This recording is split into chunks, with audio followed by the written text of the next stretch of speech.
Let me share a very important etiquette tip that many people don't even think about: how to yawn politely.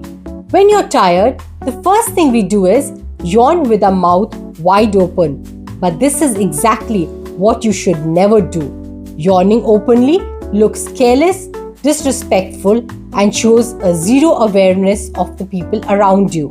If you need to yawn, always cover your mouth with your hand and turn slightly to the side.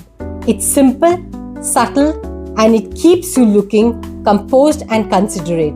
Remember, good etiquette is all about small mindful habits.